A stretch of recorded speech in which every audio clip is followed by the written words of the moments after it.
தற்கொரியாமா தற்கொரி நல்லா வருது வேணான்னு பாக்குறேன். வரும்னு கண்டிப்பா உங்களுக்கு நிறைய வரும். ஏன்னா எல்லாரும் சேர்ந்து உங்களுக்கு ஓட்டு போட்டு முதல்வர் ஆக்கணும்ல.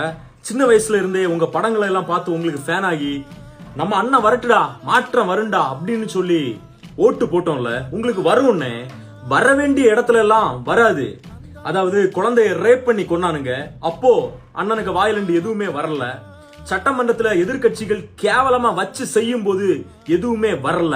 அணைக்காக பல பேர் பேசிக்கிட்டு இருக்காங்க. அங்க கிட்ட போறோம், நாங்க கர்நாடகா கண்டிப்பா அணை கெட்டியே ஆகும்னு பேசுவாங்க. அப்போ உங்க வாயிலண்டு எதுவுமே வராது. விவசாயிகள் இன்னைக்கு விவசாயிகள் உங்க ஆட்சியில அத்தனை பேர் கடந்து போராடிக்கிட்டு இருக்கான்.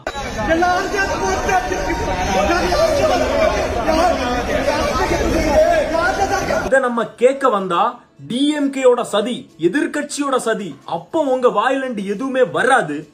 உங்க வாயிலண்டு கடைசி வரை வராது.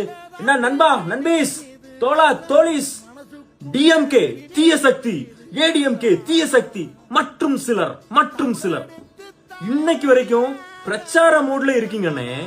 தயவு செய்து அதை விட்டு வெளியே வாங்க.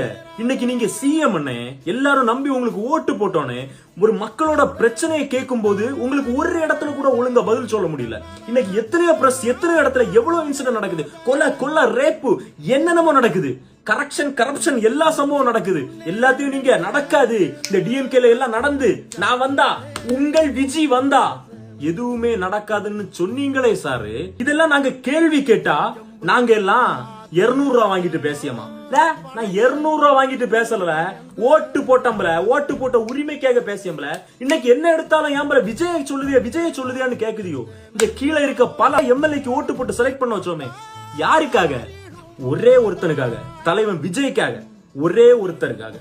யாருக்கு பேசுமே யாருக்குமே தெரியாது. மக்கள் யார நம்பி ஓட்டு போட்டாங்க? விஜய்.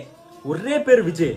மாற்றத்தை தேடி கேள்வி கேட்கதான் செய்வோம். கேள்வி கேட்டாலே அவனுங்க டிஎம்கே ஆளு 200 ரூபா வாங்கிட்டு பேசலாம். ரேப் பண்ணா வாய மூடிட்டு இருக்கணுமா? உன் அம்மாவையும் உன் தங்கச்சியை ரேப் பண்ணும்போது மூடிக்கிட்டு இருக்கும் இருப்பியால ஒவ்வொருத்தண்டையும் ஒவ்வொரு பிரச்சனையிலும் ஒவ்வொரு இதுலயும் பேசுமா. விவசாயிகள் அடிச்சு செத்துக்கிட்டு இருக்காங்களா இன்னைக்கு தமிழ்நாட்டுல இவருக்கு ஆட்சியில?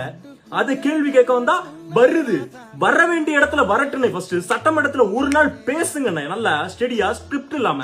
இன்னைக்கு ஒரு அமைச்சர்கிட்ட ரோட்ல இப்படி எல்லாம் போராடுறாங்களே விவசாயிகள், இதுக்கு என்ன நினைக்கிறீங்கன்னு கேட்டா அவர் என்ன சொல்றாரு தெரியுமா? உங்க அமைச்சர் ஒருத்தர், இது டிஎம்கேயோட சதி. எத்தனை நாள் டீம் கார்டு பிளே பண்ணிருப்பீங்க? நான் தெரியாம கேக்குறேன். என்னத்த சொல்லியதுன்னு தெரியல மகளே. இது எங்க போய் முடியுதுன்னு தெரியல. மாற்றத்தை தேடி போனோம். வாரேன்.